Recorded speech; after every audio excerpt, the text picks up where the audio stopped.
Olá, sejam todos bem-vindos a mais uma edição do Conexão MBC Brasil, a mobilidade em pauta.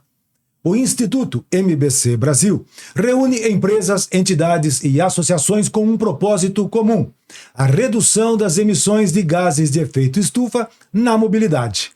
Promovemos ações de políticas públicas para fortalecer a economia do país, gerar empregos, renda e ajudar o Brasil a se tornar o grande protagonista na descarbonização na mobilidade por meio do uso de biocombustíveis e da bioeletricidade.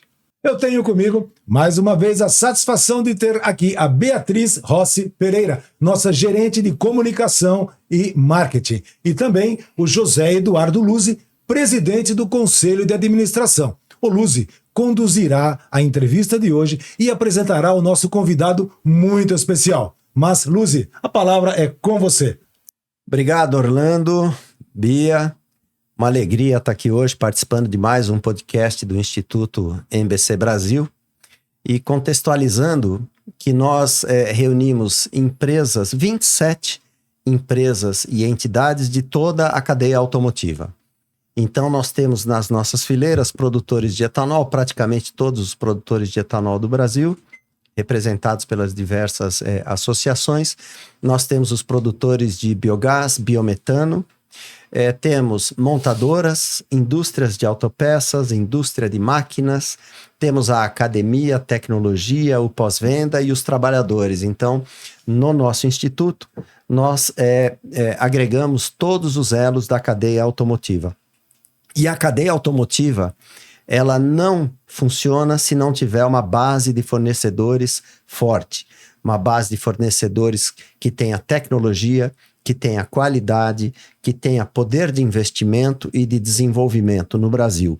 E hoje eu tenho o prazer de ter conosco, nesse episódio, talvez o que há de melhor representação em termos de fornecedor, base de fornecedores da cadeia automotiva sistemista, que é a Cummins. Então nós temos uma honra de contarmos hoje com o Adriano Rich, que é presidente da Cummins do Brasil e que vai poder falar um pouco no nosso podcast sobre a sua empresa, linha de produto, estratégias para descarbonização e a visão da Cummins sobre esse tema tão importante para a mobilidade. Então, bem-vindo, Adriano. Obrigado por ter aceito o nosso convite. Prazer tê-lo conosco hoje aqui. Obrigado, Luzzi, Orlando e Bia, pelo convite para estar aqui, discutir esse tema de descarbonização, que é tão relevante e precisa de muita coordenação, né? O Luzzi já falou aqui de todas as partes integrantes do Instituto MBC Brasil, e isso é necessário, porque é uma transformação quântica, onde não dá simplesmente para o setor de tecnologia fazer essa movimentação sem infraestrutura, sem políticas públicas. Então, uma vez mais, parabenizo vocês aqui pelo movimento. Obrigado, Adriano. Já vou engatar a primeira pergunta aqui. Um dos princípios fundamentais do Instituto MBC Brasil é o que nós chamamos de neutralidade tecnológica, né? Então, para que todos entendam o que significa isso. Significa que todas as tecnologias, todas as rotas energéticas que levem à descarbonização da mobilidade são incentivadas e são apoiadas no Instituto, em termos de divulgação, em termos de fomento a investimentos, em termos de políticas públicas e etc. E a Cummins é uma empresa literalmente global, é uma empresa líder em tecnologia que está em todos os 5 continentes, em mais de uma centena de países, não é, Adriano? Sim. E que, portanto, convive com as diferenças em cada mercado, em cada região. Essas diferenças são diferenças socioeconômicas, grau de maturidade de infraestrutura, poder aquisitivo e etc., que acabam determinando quais tecnologias são mais adequadas para cada região para a promoção da descarbonização. Certamente o hemisfério norte tem uma tendência que é distinta do hemisfério sul e por aí vai. Então a minha pergunta é, sabendo que a Cummins tem um portfólio completo, como que isso é visto na Cummins e como que a Cummins determina nas diversas regiões em que atua a estratégia de produto para atender a descarbonização de forma adequada àquela região? Legal, Lúcio. Como você bem descreveu, a Cummins é uma empresa global onde a gente olha de maneira muito regional essa questão de descarbonização. Diferentemente de como a gente veio até aqui, a gente enxerga que tem conjunturas diferentes em cada região.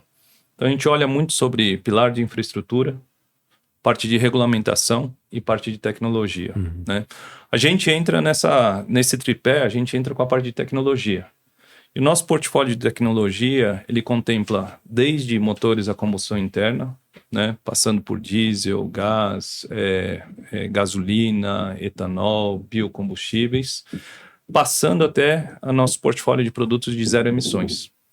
E a gente sabe que a velocidade de adoção de cada uma dessas tecnologias, por esse tripé que eu falei, seja a regulamentação, seja a questão de infraestrutura e sentido econômico através de tecnologias, né, eles acontecem em diferentes momentos. Então, como que a gente olha? A gente olha que nosso core, a gente desenvolve esse portfólio de produto. A adoção, quem vai definir é a cada região, né? Aquilo que faz sentido. Então, a gente fala a tecnologia certa no momento certo para a aplicação correta, né? A gente sabe que cada aplicação demanda um tipo de tecnologia num momento diferente. Então, a gente estava vendo duas estratificações aqui. Um é a questão de regionalização, né? Antes era mais um mainstream global. E agora a gente está vendo também a estratificação das tecnologias. A gente vai ver por um tempo muito sobre essa questão do convívio de múltiplas tecnologias em diferentes nichos de mercado. Então, se você pegar ecossistemas, eu tenho chamado muito sobre ecossistemas. Quais são os ecossistemas que fazem sentido para aquele usuário?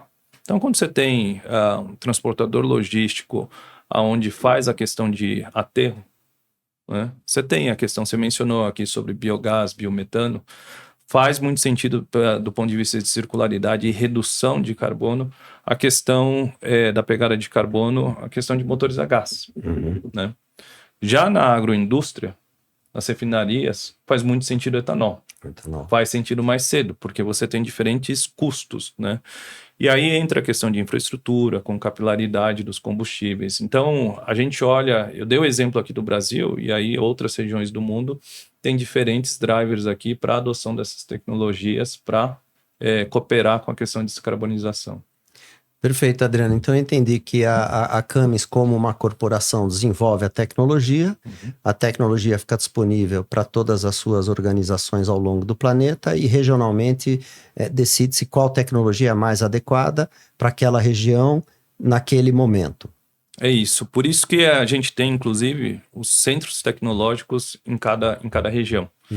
Para que a gente possa justamente fazer essa derivação dessa tecnologia central, né, que é desenvolvida de maneira central, para as regiões. A gente tem aqui no Brasil, desde a década de 80, né, nosso centro tecnológico, assim como a gente tem na China, a gente tem na Europa, nos Estados Unidos, na Índia. Então, nos principais blocos regionais, para que a gente possa atender às especificidades de cada mercado. Adriano, falando de múltiplas soluções, eu me lembro de ter visto há 2 ou 3 anos uma solução de produto da Cummins. Eu achei muito interessante, acho que era Helm, que era o bloco e você substituía a parte de cima, não sei se eu posso falar que substituía o cabeçote, sim, mas você tinha as várias soluções de energéticos ali, de combustíveis ali, as várias. E aquilo achei fantástico, porque ele é muito eclético, né? E como que isso serve de laboratório para as demais unidades da Cummins fora do Brasil, considerando que a gente tem cada país, cada região do mundo tem as suas especificidades em termos de desejos de energia, né? E nós aqui temos todas, praticamente. Sim. Praticamente todas. Como que você vê, ou como que é a Cummins em termos de um laboratório para outras regiões? Perfeito, Orlando. E só explicando sobre Helm, né? Helm é a plataforma de motores agnóstico que a gente chamou, onde significa, é um acrônimo ali, onde é High Efficiency, Low Emissions, Multi-Fuel. Então, uma plataforma de alta eficiência, baixíssimas emissões, né, com múltiplos combustíveis. E a ideia principal é que a gente sabe os investimentos, a gente investe mais de $1,5 bilhão ao ano em P&D. Né? E isso para atender às várias tecnologias. Então a gente precisa também de escala. Né? E a partir daí a gente falou, bom, que muda de fato é a admissão de combustível, mas a parte do trem de força ali, virabrequim, pistões, etc., ela pode ser comum. Né? E aí a gente já desenha uma plataforma onde não é que é um único motor que pode operar com os diferentes tipos de combustível, mas com pouca modificação você consegue atender, né, diferentes nichos de aplicações com diferentes combustíveis. Então a gente passa desde o diesel, passando por gás, né, passando por gasolina, ciclo-Otto, e aí chegando até na questão de hidrogênio. E aí você fala muito de laboratório, né? O Brasil é um laboratório, acho que o Luz e eu, a gente tem aqui a larga experiência sobre o Brasil. O Brasil, sem dúvida, é um ótimo campo de provas, né? A gente tem aqui uma demanda, uma exigência dos produtos onde a gente realmente acha os pontos fracos, onde eles precisam ser melhorados. Mas aliado a essa questão de entender a parte mecânica, a robustez, a confiabilidade do produto, a gente tem a questão de combustível. Né? Um exemplo é que dentro dessa plataforma, etanol ele não é tão comum em outros mercados fora do Brasil, mas gasolina faz mais sentido em outros mercados.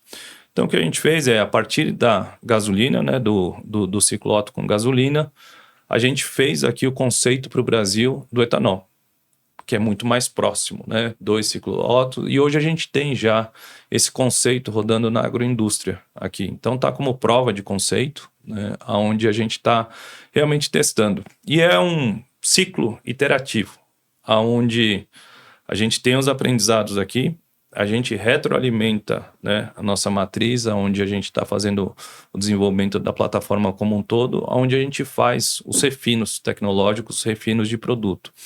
Então, o Brasil segue com esse papel importante. Acho que é muito sobre uma mão de duas vias, né? Onde a gente deriva e a gente se beneficia desse portfólio global de tecnologia, mas a gente também ajuda a enriquecer e refinar esses produtos aí para aplicação ao redor do mundo. Vocês comentaram de que o Brasil é um laboratório de desenvolvimento, tecnologia, pelas características que o país tem.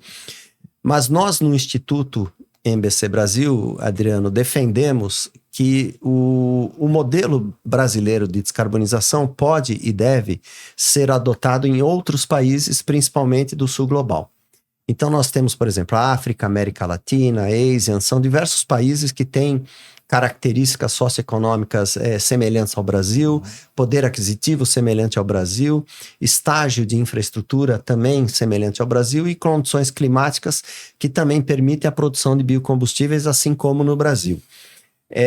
E nós entendemos que a transição energética, sob essa ótica, pode ser uma grande oportunidade de reindustrialização no Brasil, na medida em que pode proporcionar mercados de exportação. Não é?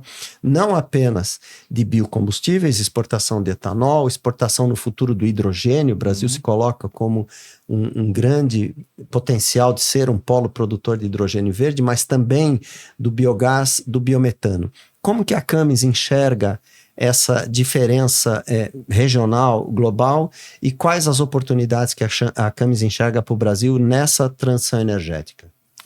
Olha, Luz, eu vou ser pragmático aqui.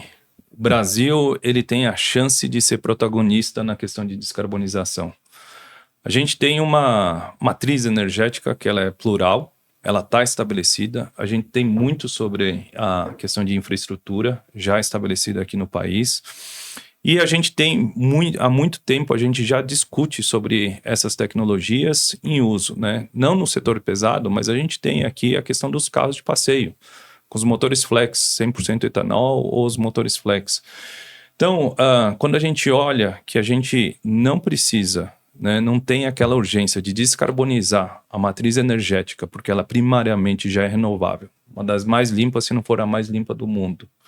A gente tem a indústria com capacidade, com poder de desenvolvimento, com capacitação técnica, com pessoal qualificado. A gente consegue, sim, desse laboratório, fazer um estudo de caso e, a partir daqui, exportar, né, os nossos aprendizados, arrancar na frente e exportar os nossos aprendizados com outros países. A questão de etanol, a gente fala, é muito presente aqui no Brasil e é muito familiar para a gente. Mas a gente sabe também que a Índia tem um grande potencial, né? Estados Unidos é um pouco diferente, por questões climáticas, talvez tenha alguns outros desafios, né? Mas se a gente pegar países como Índia, já fica mais perto.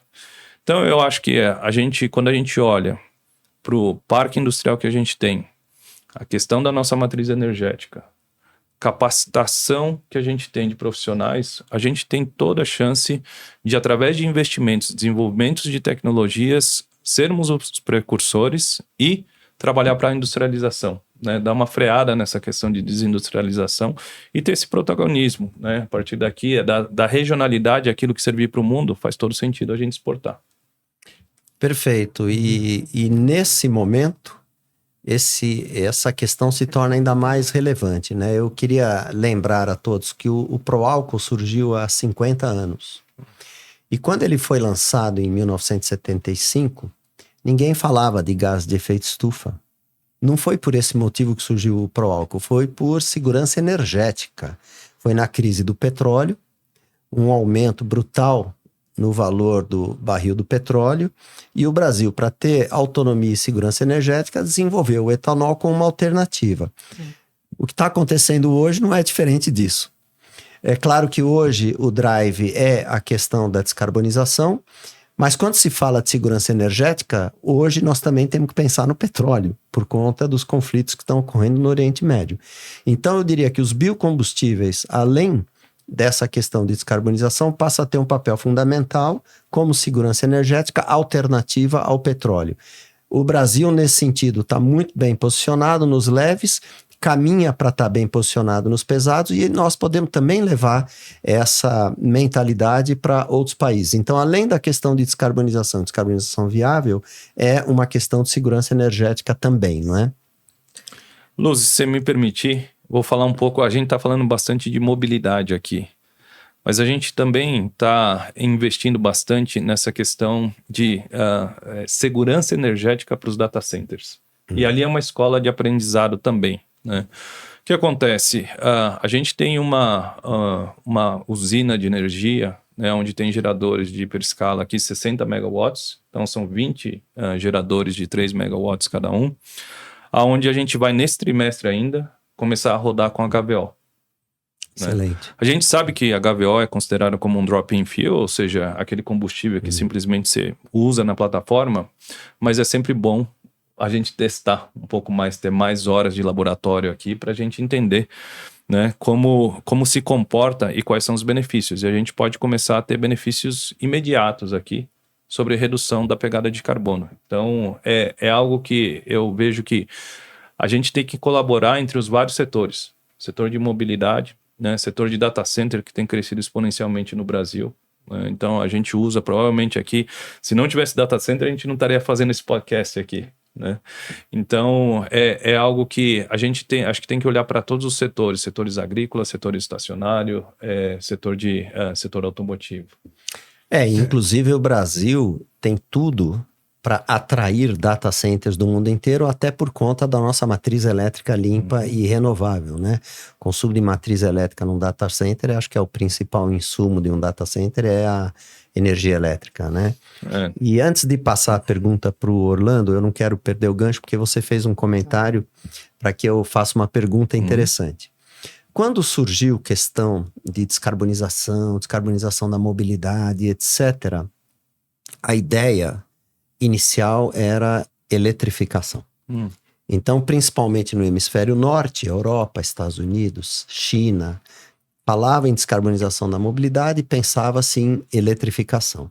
E naquele momento, várias empresas do setor de autopeças sistemistas especializadas em motores a combustão enxergaram a diversificação como um fator chave de agregação de valor futura. Ou seja, caso o mundo caminhasse, que hoje já há uma regressão nessa tendência, mas caso o mundo caminhasse para 100% eletrificação na mobilidade, quais as estratégias de diversificação dessas empresas? E nesse sentido, a Camis é uma empresa modelo também, né?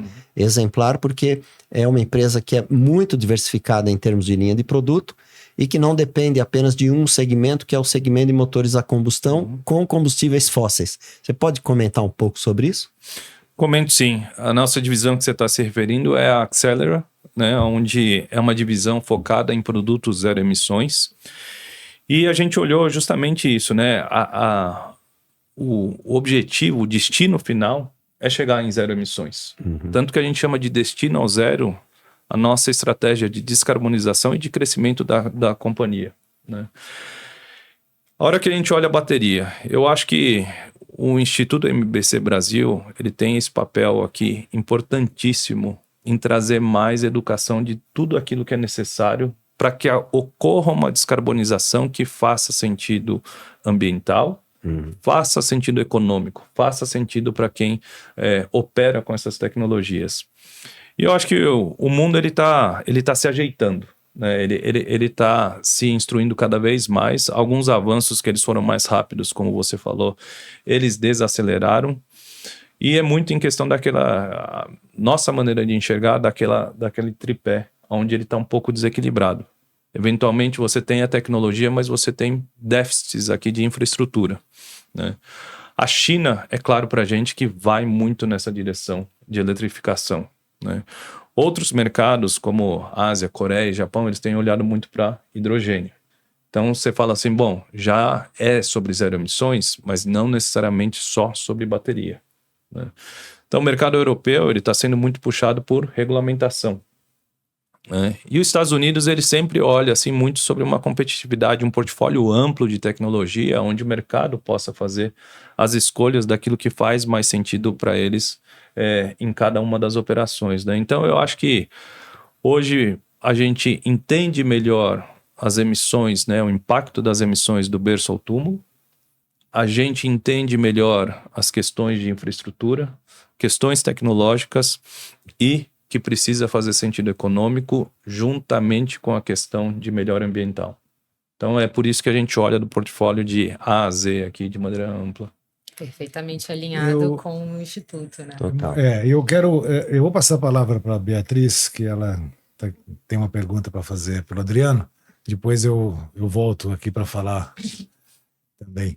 Na verdade, Adriano, eu te fazer uma pergunta voltando bastante do que a gente estava falando aqui sobre o uso do etanol no Brasil, né? A gente sabe que o etanol é uma vantagem competitiva do Brasil que já está funcionando, é uma solução que já funciona de baixa emissão, mas a gente ainda sente, principalmente falando isso do lado da comunicação, que sou a ponte das soluções com o público, com que o usuário final utiliza, a gente percebe que a penetração do uso do etanol ainda é muito baixa, né? A gente, no episódio de estreia, né, do podcast, a gente comentou muito sobre como, às vezes, a falta de informação acaba influenciando. Numa roda de amigos conversando, você percebe que a opção, mesmo com os veículos flex, até os híbridos flex, muitas vezes as pessoas ainda optam pelo uso da gasolina ao invés do etanol.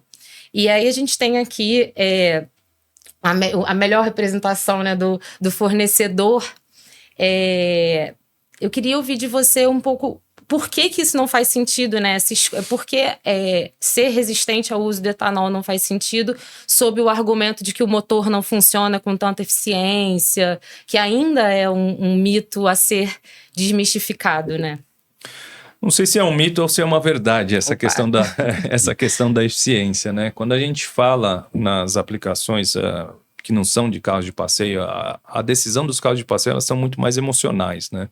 Elas são menos em relação à razão aqui. É óbvio que o pessoal faz conta e tudo mais, mas na questão de aplicações pesadas, que é o nosso foco, é muito sobre fazer sentido econômico. E fazer sentido econômico, você precisa ter altíssima eficiência do etanol quando você usa, porque, primeiro que o conteúdo energético do etanol ele é muito inferior ao diesel, e você paga ali, o preço ele é volumétrico, né? Dependendo de quantos litros você tem, mas você tem um conteúdo energético muito menor, então você já vai ter lá em torno de 60 e poucos % em relação ao diesel, pelo mesmo litro ainda que seja mais barato. E aí você precisa fazer uma compensação aqui muito grande do ponto de vista de eficiência. E se a gente fizer para para algo flex, 2 combustíveis, é difícil você chegar de fato nessa melhor otimização, né? E aí, na nossa visão, vai fazer sentido muito mais aplicações dedicadas, né, onde a gente tem etanol, onde você tem o custo do etanol ali, que ele é mais competitivo, que não chega até o público em geral, mas naqueles ecossistemas, como eu comentei anteriormente, aonde começa a fazer sentido mais cedo. Além disso, né, algo que eu acho que é importante falar aqui é sobre a questão de créditos de carbono. Né? Isso viabiliza, e a gente está agora, entre o ano passado e agora, eu comecei a ver muito mais essa questão de justamente ter a demanda. Antes a gente estava testando muito mais o mercado, né? A gente estava testando algumas tecnologias e agora justamente a gente está sentindo o mercado realmente demandar, né? Os motores a gás, motores a etanol, mas olhando no ciclo como um todo, a questão de créditos de carbono para que faça sentido mais cedo e não seja só uma questão de custo operacional. A diferença, na verdade, aqui, eu acho que a gente tem que olhar é o valor e não o preço. O valor no sentido da descarbonização, de qual o valor agregado do uso do combustível limpo, né? Um olhar diferente. Sim, sem dúvida, não é só sobre aquela matemática simples, né? É sobre a conta completa, né? Desde a questão de emissões, desde a fonte ali, do berço até o túmulo, até o ciclo de vida. A gente não falou ainda aqui sobre renovação de frota. É uma outra alavanca super importante que a gente tem. O Luzi já né, fica o gancho aqui para o Luzi para a gente falar sobre renovação de frota. Mas é uma questão de olhar de maneira sistêmica, olhar algo integrado e não isolado, simplesmente o combustível, a tecnologia, né? Aquilo que faz sentido e fecha a conta no todo.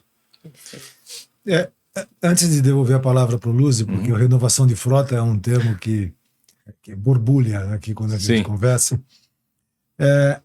o Instituto MBC Brasil, ele surgiu com a ideia de educar, falamos aqui no começo, de derrubar mitos ou de o letramento que a gente fala.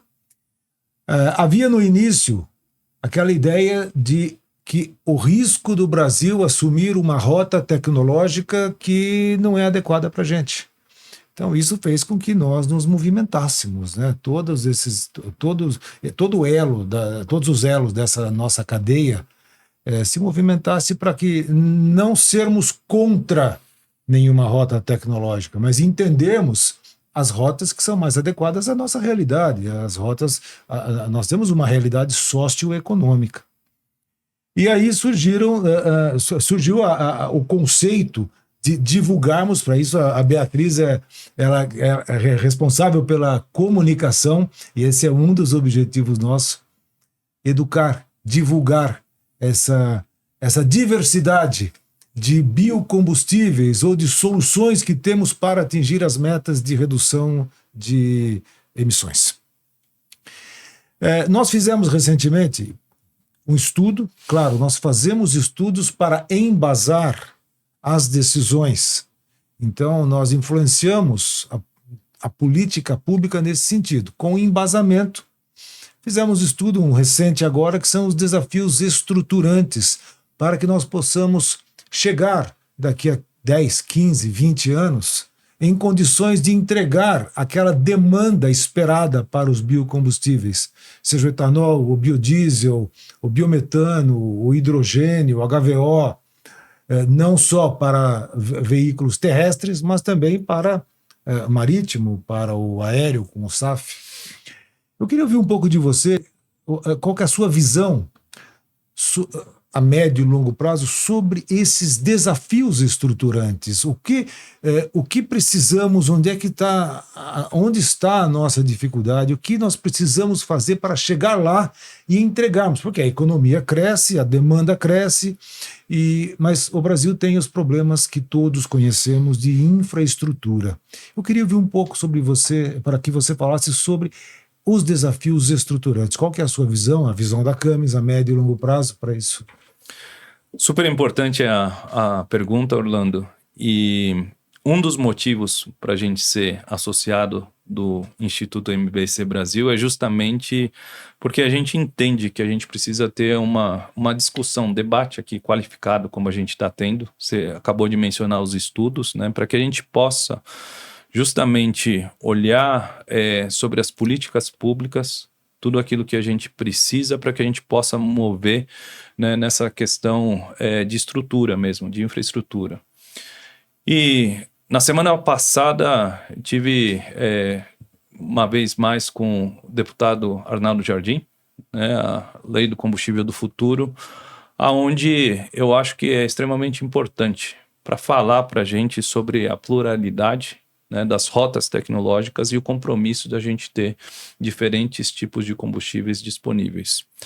Algo que o setor privado precisa bastante é sobre regulamentação. A gente precisa de estabilidade para a gente entender aonde a gente faz os nossos investimentos, né? Então, quanto mais regulamentação, quanto mais claro for, ainda que não seja perfeito, é melhor, porque a gente sabe a direção que a gente tem que caminhar, a gente entende aonde a gente precisa investir e quais são os desafios tecnológicos que a gente precisa vencer para que a gente consiga seguir nessa jornada.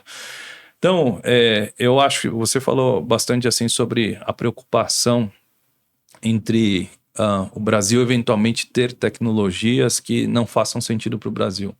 Eu tenho menos essa preocupação. Eu acho muito difícil o Brasil seguir em rotas que não sejam palatáveis para o mercado brasileiro.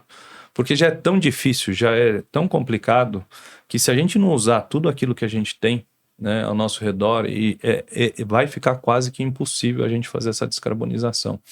Então, eu acho que é muito mais sobre essa coordenação, essa comunicação entre as várias partes interessadas, para que a gente possa justamente alinhar, a gente possa sincronizar as ações para que a gente possa progredir, né? Porque é fazer aquilo que o mercado consegue absorver, né? O Brasil tem as suas particularidades, tem as suas demandas e você tem a sua capacidade de aceitação de tecnologias numa velocidade que está aqui, está imposta por essas condições estruturantes que a gente tem. Você acha que o mercado se autorregula numa situação como essa? Mais ou menos. Eu acho que precisa de coordenação. Eu acho que a gente não muda questões estruturais de maneira isolada. Eu não acho que vem um vetor de tecnologia e ele muda toda a questão ao redor ali do ponto de vista de infraestrutura.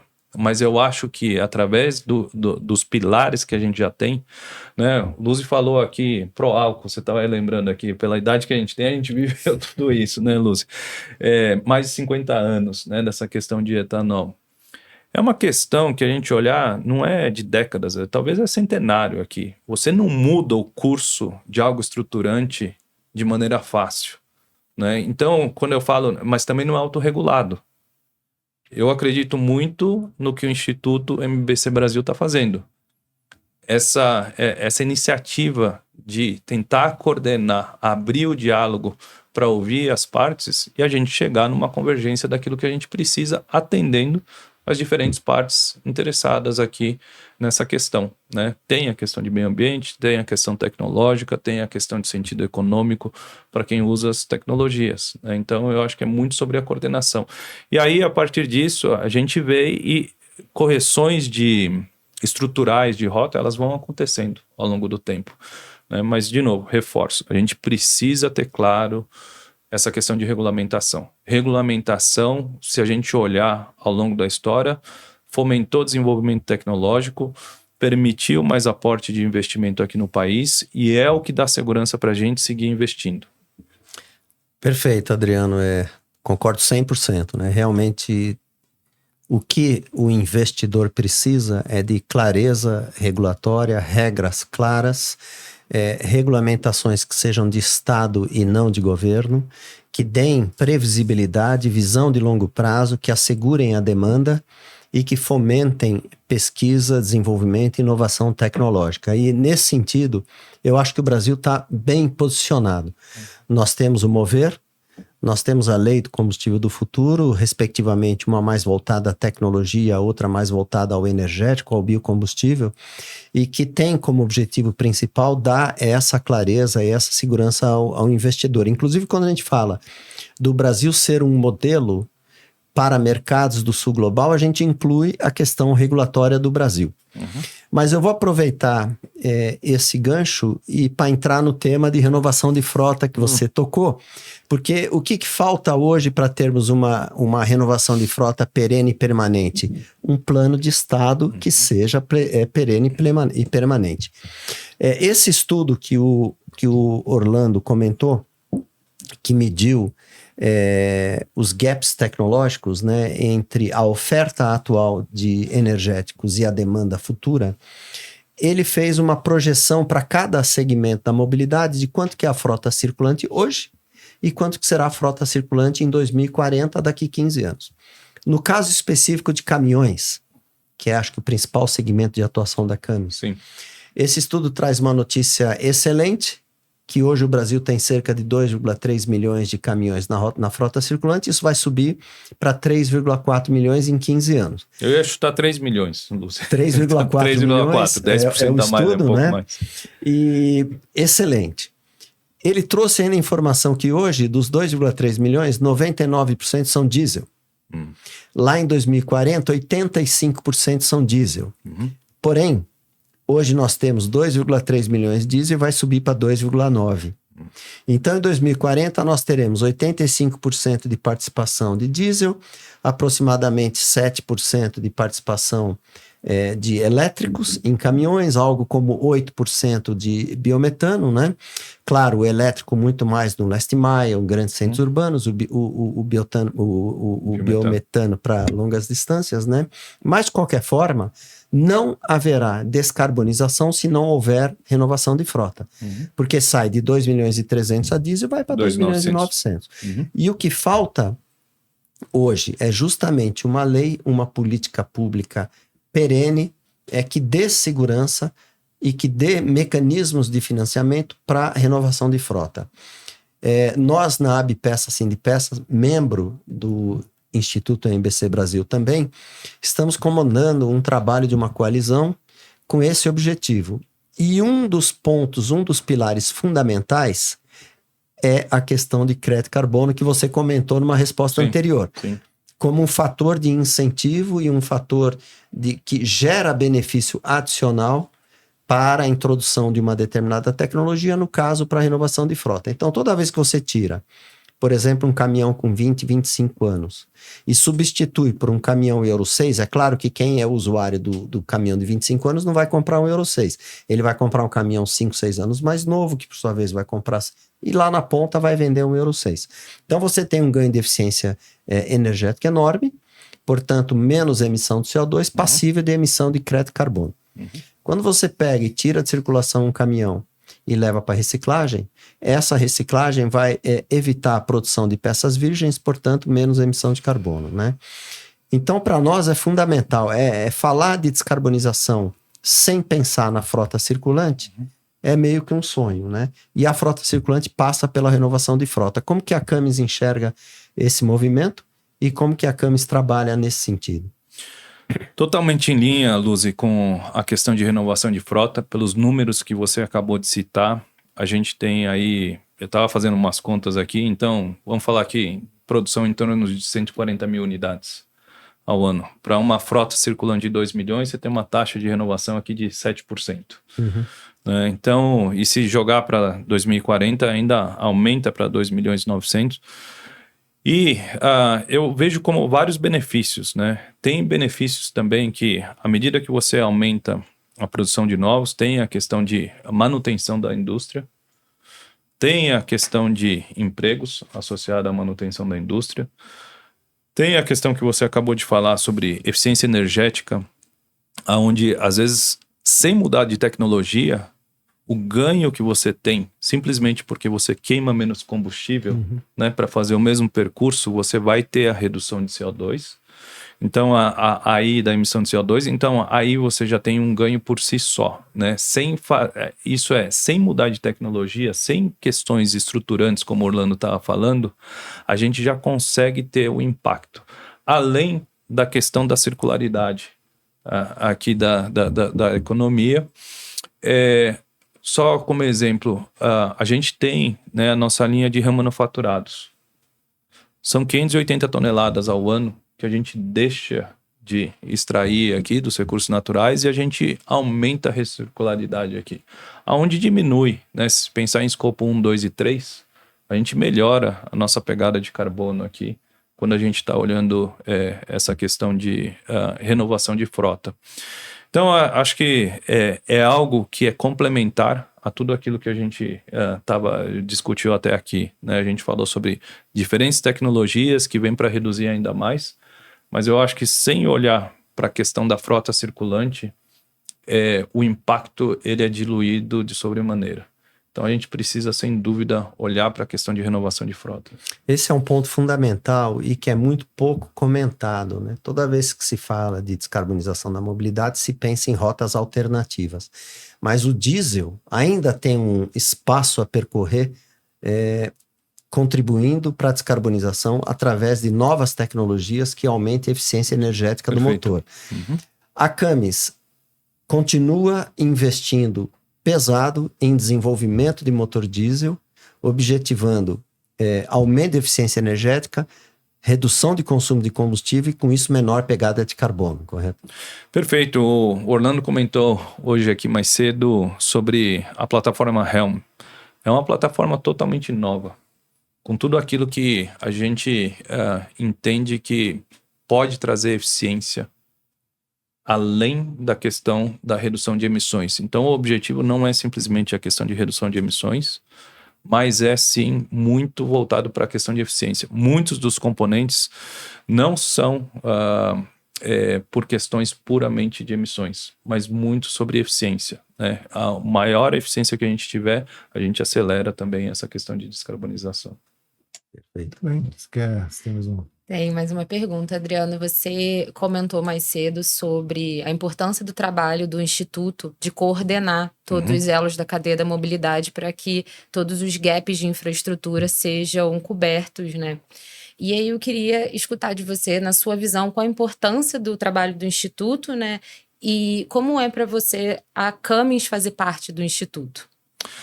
Olha, a Camis fazer parte do Instituto, vou começar pelo final da sua pergunta, né? É algo que muito nos alegra, porque é algo que a gente sentia, né? Algo que a gente precisava coordenar, a gente precisava ter uma voz amplificada aqui junto ao mercado para coordenar entre as partes, mas a gente não sabia como.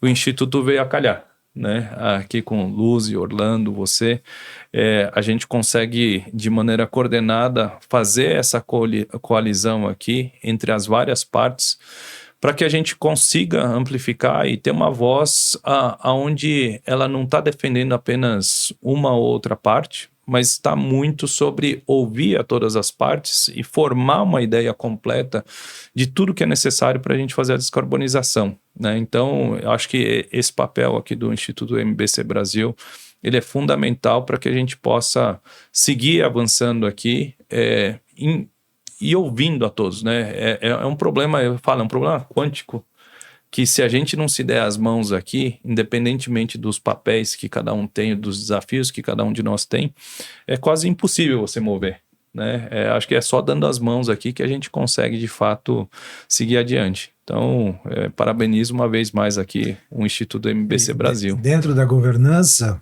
do nosso processo operacional, digamos assim, no Instituto, nós temos vários comitês de trabalho de vários segmentos.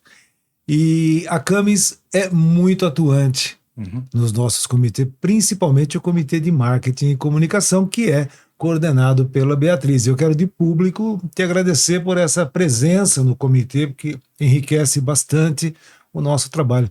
Luzi, a gente, de novo, estamos chegando no final e eu tenho aqui um monte de perguntas, a Bia também tem e você também tem. Mas estamos chegando no final. Temos ainda um tempinho, não sei se você gostaria de Eu gostaria de encerrando, né, perguntar para o Adriano se tem algum tema específico que você gostaria de comentar, que não foi levantado por nós, fique à vontade. Eu acho que a gente passou pelos principais pilares aqui, né, olhando o que, de fato, na visão da Camis, a gente enxerga como importante para a gente avançar. Falei sobre infraestrutura, falei sobre tecnologia, falei sobre a parte de regulamentação e que tudo isso possa fazer sentido econômico no final do dia, né? Eu acho que é uma oportunidade, talvez o que eu queria deixar claro aqui é uma oportunidade clara, né, representando a indústria aqui, onde a gente pode manter aquilo que você comentou, Luzi, sobre esse pioneirismo, né, nesse desbravamento da questão da descarbonização, e que a gente possa, de fato, levar isso, não deixar só circunscrito ao Brasil e levar para o mundo afora. Eu acho que a gente tem uma contribuição importante para o mercado interno e para o planeta como um todo. Perfeito. Bom, no nosso primeiro episódio, nós contextualizamos o Instituto MBC Brasil e falamos sobre os objetivos do podcast. Missão cumprida nesse episódio, né? Porque nós prometemos para a audiência sempre trazer temas relevantes, com executivos e personalidades importantes do segmento, formadores de opinião, tomadores de decisões, né? E aproveitarmos esse espaço para aprofundar um pouco mais o debate. Então, hoje eu fico extremamente satisfeito com relação a isso e tenho certeza que a audiência também. Então, te agradeço muito, Adriano, enriqueceu demais o nosso podcast, o nosso episódio de hoje, né? E continue nos acompanhando, porque outros episódios com esse mesmo nível virão e nós continuamos firmes no propósito de levar a informação correta, a informação precisa e aprofundada sobre a descarbonização da mobilidade no Brasil. Então, obrigado, Adriano. Obrigado a vocês e sigamos juntos aqui nessa jornada. Obrigada, Adriano. Muito bem, chegamos ao final de mais uma edição do Conexão MBC Brasil, a mobilidade em pauta. Eu quero agradecer a presença do nosso convidado, Adriano Rich, presidente da Camis do Brasil. Agradecer o Luzi, presidente do Conselho do Instituto, a Beatriz, coordenadora geral de Marketing e Comunicação, e em especial a audiência que nos assiste. E quero pedir, inscrevam-se nesse canal, curtam, compartilhem, ajudem o canal a crescer. É importante, aqui tem informação de qualidade e nós vamos trazer gente como hoje, do nível do Adriano, gente de muita qualidade, muita competência, formador de opinião, muito importante para o nosso propósito, o propósito do Instituto MBC Brasil.